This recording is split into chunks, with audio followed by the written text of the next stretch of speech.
dia arahkan senter ke sumber suara itu. Nah, anehnya pas Hari mengarahkan senter ke sana, suara ini tiba-tiba hilang. Begitu senter ini dimatikan, suara orang ngobrol ini muncul lagi. Sosok putih ini semakin membesar. Barulah di situ Hari sadar bahwa yang dilihat ini bukanlah kapuk, tapi pocong. Nah, pocong ini banyak, lebih dari 5.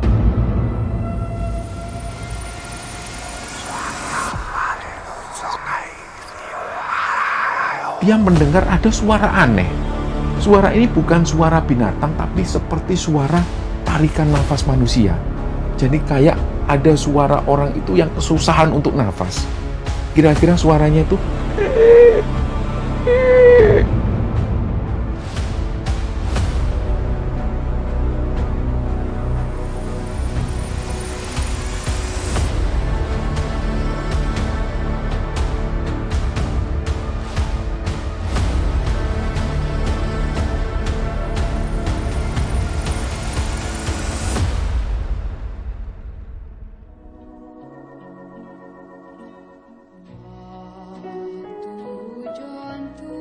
Bismillahirrahmanirrahim. Assalamualaikum warahmatullahi wabarakatuh. Sobat Kembara Sunyi dimanapun berada. Pada kesempatan kali ini kami akan membagikan cerita yang dikirim oleh Sobat Kembara yang bernama Hari, yang asalnya dari sebuah dusun di Jawa Tengah. Sebelum kita masuk ke ceritanya, untuk teman-teman yang nonton tayangan ini dan belum subscribe, jangan lupa untuk subscribe lebih dulu agar channel Kembara Sunyi ini lebih berkembang lagi dan kami lebih bersemangat lagi dalam membuat konten-konten terbaru di Kembara Sunyi. Dan untuk teman-teman yang telah mendukung kami sejauh ini, kami mengucapkan terima kasih banyak. Semoga amal kebaikan teman-teman dibalas kebaikan berlipat oleh Allah Subhanahu wa Ta'ala.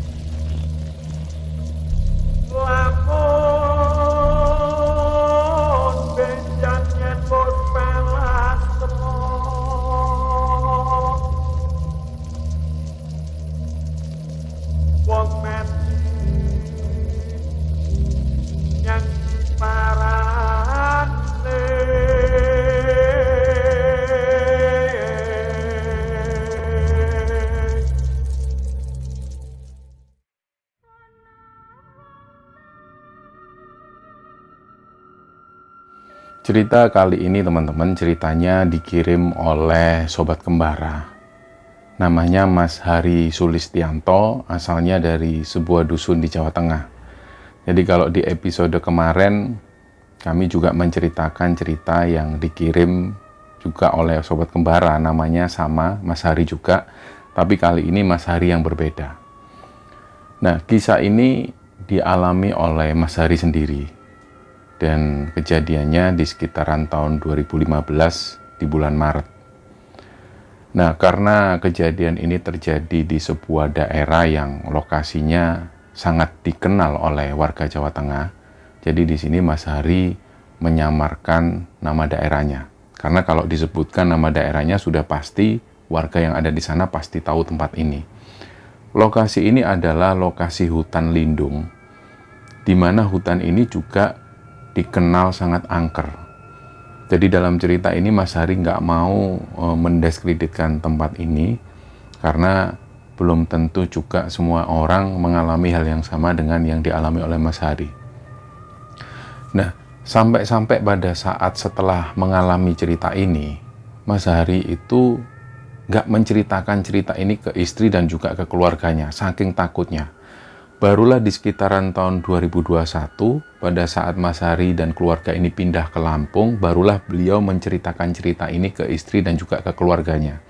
Karena pada saat beliau masih tinggal di sana, beliau ini nggak berani cerita, karena lokasinya nggak terlalu jauh dengan tempat itu. Nah, kita mundur dulu di sekitaran tahun 2014, karena menurut Mas Hari, cerita yang dialami oleh Mas Hari di tahun 2015 itu ada hubungannya dengan kejadian yang dialami di tahun 2014 ini. Jadi ceritanya Di tahun 2014 pertengahan itu, hari ini masih kuliah, dan posisinya waktu itu dia kuliah di semester akhir. Nah, situasi waktu itu Mas Hari ini sebenarnya hanya tinggal menyelesaikan skripsi. Tapi karena waktu itu banyak teman-temannya ini yang sudah mengikuti bimbingan, bahkan waktu itu ada yang sudah siap-siap mau sidang. Jadi sedangkan Mas Hari sendiri waktu itu dia baru mau menulis proposal. Nah, beliau ini tinggal di sebuah dusun di daerah Jawa Tengah. Kita sebut saja nama dusunnya adalah Dusun M. Dan di sekitaran bulan Agustus tahun 2014 itu, di satu malam pas waktu hari ini tidur, tiba-tiba hujan itu turun dengan sangat deras sekali, disertai angin dan juga petir yang terus menyambar-nyambar. Sampai-sampai waktu itu dia ini kebangun, saking kerasnya suara petir dan juga hujan yang turun begitu deras. Begitu beliau ini bangun, beliau ini nggak bisa tidur lagi. Akhirnya dia putuskan untuk sholat malam. Jadi pas waktu sholat malam itu, dia sempat berdoa. Dan dalam doanya itu dia sempat nazar. Kalau di tahun 2014 ini, sebelum berganti tahun 2015, dia sudah lulus. Ini dia akan liburan di dekat rumahnya, yaitu di dekat hutan lindung ini, dia akan mancing sambil camping di malam hari. Nah, dari sinilah ucapan itu berawal, dan singkat cerita keesokan harinya dia mulai mengajukan proposal skripsi. Ternyata pada saat pengajuan proposal skripsi itu, ini prosesnya sangat gampang sekali, dan pada waktu itu langsung di-ACC oleh dosen. Bahkan pada waktu itu Mas Hari ingat, ada juga dosen yang langsung mengajukan diri untuk membimbing Mas Hari ini. Nah, sekedar informasi bahwa di kampus ini biasanya harus nunggu beberapa minggu atau beberapa bulan untuk dapat dosen pembimbing. Sedangkan pada saat itu, Hari sendiri ini langsung ditawari oleh seorang dosen. Dia mau menjadi dosen pembimbingnya. Inilah yang dirasa Hari itu, ini prosesnya sangat mudah sekali, seolah-olah dia ini dilancarkan untuk urusan skripsinya. Singkat cerita, bimbingan ini lancar, nggak ada masalah, sampai pada akhirnya tanggal 30 Desember tahun 2014, dia melakukan sidang. Nah, pada tanggal 31 Desember, Hari ini dinyatakan lulus. Bahkan setelah lulus, 2 minggu setelah dia lulus itu, dia cuma bermodal surat kelulusan. Akhirnya dia bisa diterima kerja di sebuah instansi milik pemerintah. Dia dipekerjakan sebagai karyawan honorer. Oke, singkat cerita, sekitar bulan Maret tahun 2015, dia lupa tanggalnya berapa, dalam mimpinya, pada waktu itu dia tidur, Hari ini mimpi. Nah, anehnya mimpi ini terjadi selama 3 malam, dan mimpinya itu selalu sama. Jadi selama 3 hari 3 malam berturut-turut, dia mimpi dengan mimpi yang sama. Mimpinya itu, Hari ini mancing di sebuah sungai. Waktu itu kondisinya malam hari. Dia mancing sendirian. Nah, setelah dia mengalami mimpi itu, dia bangun. Hari ini sempat mikir, mungkin cuma mimpi biasa. Akhirnya hari itu pun berlalu. Nah, malam kedua, ternyata Hari mimpi yang sama. Dia mengalami mimpi yang sama. Dia duduk sendirian, mancing sendirian di tengah malam. Terus tiba-tiba suasananya itu juga sama. Sampai di malam ketiga, dia pun mimpi yang sama. Dia mancing sendirian di tengah malam, dan bangun-bangun, keringat ini sudah bercucuran semua. Sampai-sampai baju ini basah semua. Akhirnya tiba-tiba Hari ini ingat, astagfirullahaladzim. Dia baru ingat bahwa di tahun 2014, dia sempat berujar bahwa kalau sampai dia ini lulus sebelum tahun 2015, dia ini akan melakukan camping dan mancing di malam hari. Nah, dari situlah dia kepikiran terus akhirnya. Sampai pagi hari dia nggak bisa tidur, kepikiran hal ini. Dan pagi harinya, di hari Sabtu waktu itu, Hari langsung menghubungi 3 orang temannya. Sebut saja namanya Cepon, Jarot, dan juga Embek. Nah, belakangan nanti akan ada satu orang lagi namanya Slamet, yaitu adik kandungnya Mas Hari ini. Jadi waktu itu suasananya sekitar jam 10 pagi. 3 orang temannya Mas Hari ini kumpul semua di rumah. Dia menjelaskan bahwa di tahun 2014 itu dia sempat berujar kalau sampai dia lulus di tahun 2014 itu dia pengen camping dan mancing di malam hari. Dan sampai juga dijelaskan tentang mimpinya itu. Sampai 3 hari 3 malam berturut-turut dia mimpi yang sama. Semua diceritakan sampai panjang lebar ke 3 orang temannya ini. Akhirnya mereka pun sepakat untuk nemenin Hari. Dan waktu itu Hari memilih camping di tepian sungai yang gak jauh dari dusunnya. Jadi letak sungai ini sekitar 7 km dari dusun Hari tinggal. Dan letak sungai itu persis bersebelahan dengan hutan lindung, yang menurut kepercayaan masyarakat sekitar ini adalah hutan angker dan sangat diwingitkan di sana. Karena terus terang Hari ini kurang percaya dengan hal-hal semacam itu, jadi dia tetap milih ngecamp di sungai tersebut karena letaknya juga nggak terlalu jauh dari tempat mereka ini tinggal. Nah, pada waktu itu terjadi sedikit perdebatan, dan pada saat itu juga ada adiknya Hari yang namanya Slamet ini. Jadi total ada 5 orang yang sedikit berdebat di sana. Intinya teman-teman Hari itu meyakinkan ke Hari bahwa mereka nggak mau ngecamp di sana. Mereka semua tahu bahwa hutan ini hutan angker dan diwingitkan oleh warga sekitar. Mereka nggak mau terjadi apa-apa pada saat mereka camping di sana. Nah, Hari ini menjelaskan bahwa itu kan cuma mitos. Kita sendiri belum tahu kebenarannya seperti apa. Dan selain itu juga kita ini kan manusia diciptakan lebih sempurna dibanding mereka. Jadi kalau kita nggak mengganggu mereka, insya Allah mereka juga nggak ganggu kita. Intinya Hari menjelaskan itu ke teman-teman, dan pada akhirnya mereka pun sepakat. Ya sudahlah, kalau memang sepakat untuk mancing di sana, kita tentukan harinya, kita berangkat bareng menuju ke sana. Nah, akhirnya mereka semua pun setuju, dan mereka sepakat jam 3 sore itu mereka akan berangkat menuju ke lokasi. Jadi pada saat itu juga orang-orang yang terlibat akan ikut camping ini mereka mempersiapkan semua peralatannya. Nah, Hari waktu itu mempersiapkan alat-alat pancing tentunya, dan dia juga membawa beberapa kayu untuk membakar-bakar di sana. Pada saat mereka ini bersiap-siap, waktu itu di sekitar jam 2:30 sore, ternyata hujan ini turun dengan derasnya, karena waktu itu memang musim hujan. Nah, hujan ini turun dengan lebatnya, disertai dengan angin dan juga petir yang bergemuruh terus-menerus.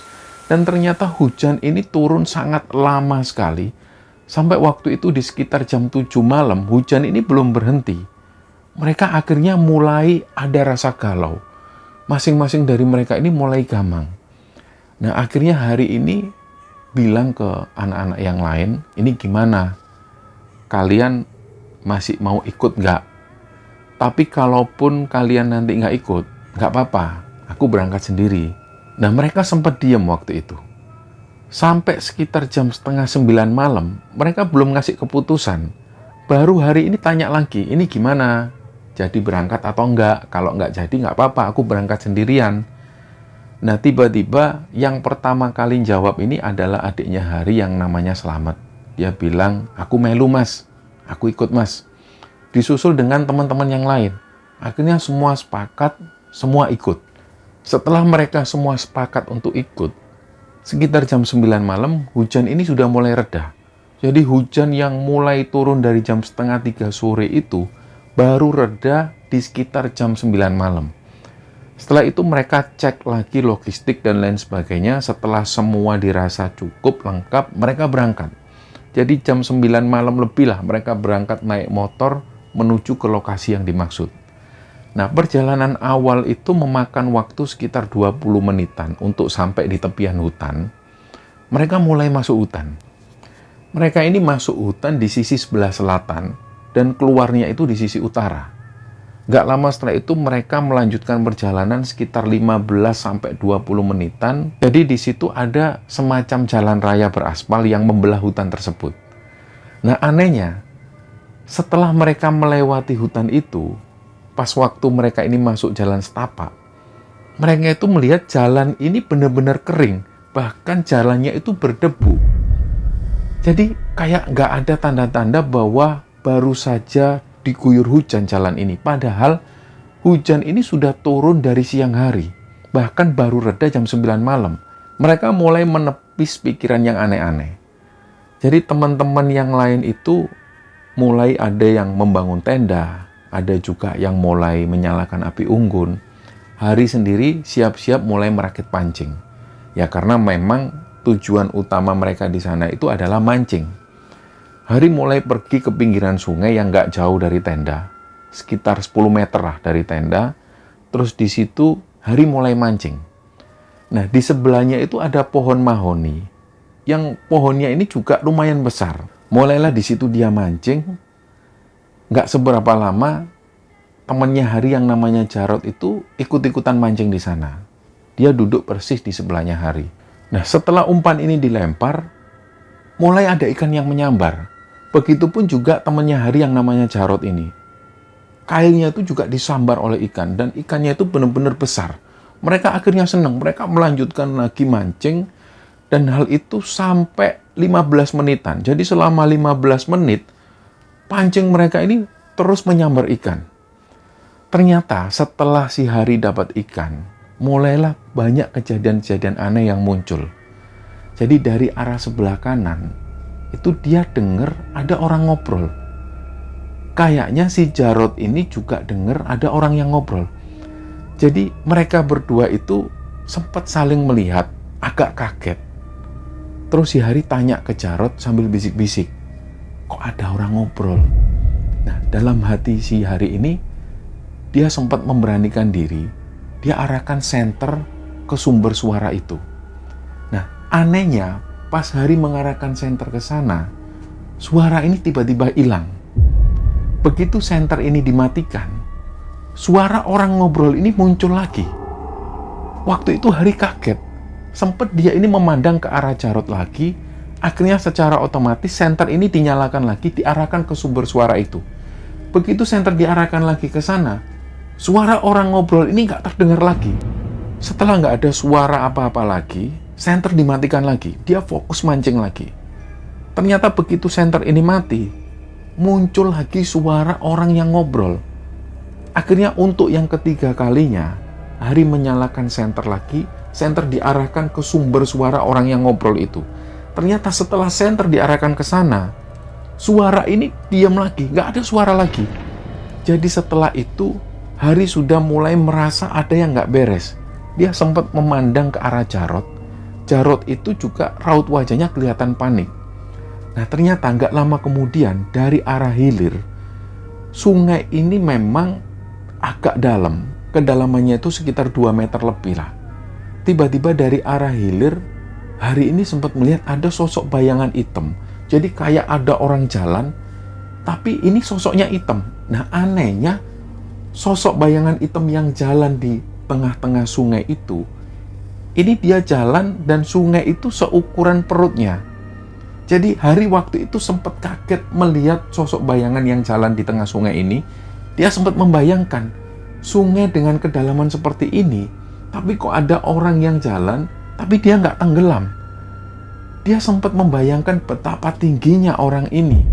Jadi waktu itu dia sambil takut, sambil ngerasa keheranan, dia terus melihat ke arah sana. Sampai-sampai waktu itu dia sudah nggak kuat lagi. Dia merasa bahwa ini ada yang nggak beres. Dia langsung nepuk pundak temannya itu, nepuk pundak si Jarot, dan ngajak menuju ke tenda. Ayo Rot, ke tenda Rot. Setelah si Hari ini ngajak Jarot ke tenda, Jarot ini belum tahu apa yang dimaksud oleh Hari. Dia masih fokus mancing waktu itu. Si Jarot cuman bilang, bentar toh, ini ikannya lagi nyamber-nyambernya. Kok balik tenda? Sebentar, tanggung. Akhirnya Hari ini nepuk pundak Jarot untuk yang kedua kalinya. Rot, ayo ke tenda. Dia sambil kayak ngasih kode bahwa di belakang itu ada bayangan hitam yang lewat tengah sungai. Dan mungkin waktu itu Jarot juga ikut melihat bayangan hitam ini. Jarot ini langsung membereskan peralatan pancingnya. Dia langsung menuju ke tenda bersama dengan Hari.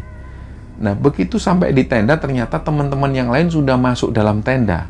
Mereka beralasan mereka ini ngantuk. Gak lama setelah mereka semua ini masuk dalam tenda, sekitar hampir setengah jam kemudian, Hari ini pengen buang air kecil. Karena waktu itu teman-teman beberapa sudah ada yang tidur, kecuali si Jarot. Si Hari sempat ngajak Jarot, ternyata dia nggak mau buang air kecil. Akhirnya secara otomatis Hari ini buang air kecil sendirian, dia memberanikan diri ambil headlamp, dia mulai keluar tenda. Nah, dia jalan di pinggir tenda menuju ke arah pohon randu. Jadi jaraknya sekitar hampir 20 meteran lah. Pada saat si Hari ini kencing, dia melihat dari atas itu ada benda. Benda ini warna putih. Dan benda ini nggak cuma satu, ada sekitar 5 benda yang kayak seolah-olah dia ini berterbangan di atas pohon. Awalnya waktu itu Hari sempat berpikir, ini seperti buah kapuk. Jadi kalau teman-teman tahu buah kapuk, warnanya itu putih, bergelantungan. Awalnya Hari sempat berpikir ini buah kapuk. Tapi begitu diperhatikan, yang semula dirasa ini buah kapuk, ternyata sosok putih ini semakin membesar. Barulah di situ Hari sadar bahwa yang dilihat ini bukanlah kapuk, tapi pocong. Nah, pocong ini banyak, lebih dari 5. Dari situlah Hari cepet-cepetan, dia menyelesaikan buang air kecilnya, langsung dia ini lari ke dalam tenda. Begitu dia buka resleting tenda, di situ ada Jarot. Mungkin waktu itu Jarot ngelihat Hari yang ketakutan, Jarot ini ikut-ikutan takut. Dia sampai sempat melompat masuk ke dalam tenda lagi. Tenda ini ada 2 layer. Nah, beberapa teman ini sudah ada di layer satunya, sedangkan Hari dan Jarot ada di layer yang di luar. Nah, begitu mereka masuk, Jarot ini sudah tahu, pasti Hari ini baru ditakutin. Sampai waktu itu mereka berdua ini nggak ngomong sepatah kata pun, mereka diem. Nah, karena posisi Hari ini tidur persis di samping pintu tenda, yang ditakutkan Hari waktu itu, mereka ini tidur di tengah-tengah hutan. Apalagi hutan ini terkenal angker. Yang pertama kali ditakutkan Hari bukanlah makhluk-makhluk halus semacam itu, tapi yang ditakutkan lebih kepada binatang buas. Jadi pada saat Hari ini tidur, dia membawa pisau belati. Pisau belati ini ukurannya sekitar 30 cm, diletakkan persis di sampingnya Hari. Harapannya ketika nanti ada hewan buas yang menyerang, Hari bisa langsung mempertahankan diri. Jadi pisau belati itu diletakkan selama Hari ini tidur. Nah, tiba-tiba di tengah malam, pas waktu mereka semua ini tidur, Hari ini dengar. Dari arah dalam hutan, dia mendengar ada suara klakson. Awalnya dia mendengar suara klakson ini seperti suara klakson truk. Tiba-tiba setelah didengar, suaranya ini semakin keras. Barulah Hari sadar ini bukan suara klakson truk, tapi suara bel dari kereta api. Suaranya kenceng banget, yang didengar oleh Hari seolah-olah suara kereta ini menuju ke tenda mereka. Tapi setelah Hari ini coba menyadarkan dirinya sendiri, dia ingat-ingat lagi, suara mirip bel kereta api ini asalnya dari dalam hutan. Yang Hari tahu persis bahwa hutan ini nggak ada rel kereta api, nggak ada jalan raya. Dari situlah dia sadar, ini berarti bukan suara bel kereta, maupun bukan suara klakson truk. Nah, setelah itu dia kembali mencoba untuk tidur. Ternyata belum lama dia ini coba tidur, tiba-tiba dia mendengar ada suara aneh. Suara ini bukan suara binatang, tapi seperti suara tarikan nafas manusia. Jadi kayak ada suara orang itu yang kesusahan untuk nafas. Kira-kira suaranya itu. Nah, tapi suara seperti ini tiba-tiba lama-lama semakin melengking. Nah, suara ini mendekat, terus langsung mendekat ke arah tendanya Hari. Dan disitulah Hari ini mendengar dengan jelas suara tarikan nafas ini. Nah, dia itu ketakutan. Karena dia mendengar jelas suara ini semakin mendekat. Sampai-sampai waktu itu Hari merasa sosok ini ada persis di samping tendanya. Nah, yang lebih membuat Hari itu merinding, tenda yang awalnya datar, itu kain tendanya ini tiba-tiba seperti didorong dan membentuk wajah. Nah, disitulah Hari ini sudah nggak bisa nahan takutnya karena dia melihat lekukan wajah dari sosok ini. Disitulah dia cuma diam sambil sosok ini terus mengeluarkan suara. Nah, disitulah Hari ini benar-benar ketakutan. Kejadian itu terjadi nggak lama, nggak sampai 1 menit. Tapi cukup membuat Hari ini merinding. Gak lama setelah itu sosok ini tiba-tiba menghilang. Gak ada suara itu lagi. Setelah suasana senyap, gak lama kemudian Hari ini dengar dari arah sungai itu kayak ada yang mainan batu dilempar ke sungai. Cepluk, cepluk. Tapi lama-lama dia mendengar kayak ada yang melempar batu besar. Dan suaranya itu sampai terdengar dari tendanya Hari. Jadi sungai yang awalnya hanya dilempar kerikil, cepluk-cepluk, tiba-tiba ada yang melempar batu dan suaranya itu benar-benar keras. Boom. Nah, dari situlah Hari ini semakin deg-degan. Dia melihat teman-temannya waktu itu tidur. Tapi nggak tahu lagi apakah mereka ini benar-benar tidur atau memang mereka ini menahan rasa takutnya. Hari nggak tahu. Sampai pada akhirnya mulai sayup-sayup terdengar suara adzan subuh. Nah, suara-suara yang tadinya didengar oleh Hari seperti suara tarikan nafas, suara orang yang melempar batu kerikil ke dalam sungai, ini tiba-tiba mulai menghilang dengan sendirinya. Dan singkat cerita, sekitar jam 6 pagi, mereka mulai berkemas-kemas dan bersiap untuk pulang. Nah, dalam perjalanan pulang itu, semua nggak cerita apapun. Hari pun juga belum cerita. Sampainya di rumah, mereka ini baru cerita satu persatu. Ternyata si Selamet ini, adiknya Hari itu cerita. Dia ini sempat melihat ada sosok perempuan. Dia pakai baju putih, rambutnya panjang. Nah, sosok ini duduk-duduk di atas pohon, persis di atas tenda mereka. Sedangkan salah satu teman Hari yang lain yang namanya Cepon itu, dia melihat ada sosok bayangan besar. Yang sosok ini hitam, melintasi tenda mereka dan langsung lompat ke dalam sungai. Nah, teman Hari yang lain yang panggilannya Embek itu, pas waktu itu dia buang air kecil, dia ini sempat dilihatin sosok pocong yang berdiri dari kejauhan. Sosok pocong ini tepat berdiri di antara perbatasan hutan dan juga tanah lapang tempat mereka camping. Ternyata begitu si Embek ini melihat lagi dengan seksama, sosok pocong ini nggak cuma satu, tapi ada beberapa sosok pocong yang waktu itu mereka semua ini berdiri berjajar di sana. Nah, dari situlah teman Hari ini langsung berlarian menuju ke tenda. Sedangkan setelah mendengar teman-temannya cerita, Hari dan Jarot itu memilih untuk diam. Dia nggak cerita sama sekali. Sampai pada akhirnya, ketika di tahun 2021, begitu Hari dan keluarga pindah ke Lampung, dia baru berani menceritakan pengalaman yang dialami ini kepada keluarganya, istrinya, dan juga ke teman-temannya waktu itu. Jadi selama dia tinggal di Jawa, dia tinggal di dusun itu, dia sama sekali nggak berani cerita. Bahkan dia nggak pernah sekalipun lewat ke hutan itu lagi. Dan kalaupun terpaksa harus lewat, dia ini lebih memilih melewati jalan memutar yang jaraknya 3-4 kali lipat jauhnya. Jadi itulah pengalaman yang dialami oleh Hari, dan menariknya cerita ini atau kejadian ini pernah terjadi di sekitaran tahun 2015, tapi Hari menyimpan cerita ini sampai pada akhirnya di tahun 2021 dia baru berani menceritakan cerita ini ke keluarganya, dan di tahun 2023 ini dia menceritakan ceritanya ke Kembara Sunyi. Kami mengucapkan terima kasih kepada Mas Hari yang sudah membagikan pengalamannya kepada Kembara Sunyi. Dan semoga kisah ini bisa menghibur teman-teman sekalian. Lebih-lebih semoga kisah ini bisa kita ambil hikmah dan bisa kita ambil pelajaran di dalamnya. Mohon maaf kalau ada salah-salah kata. Wassalamualaikum warahmatullahi wabarakatuh.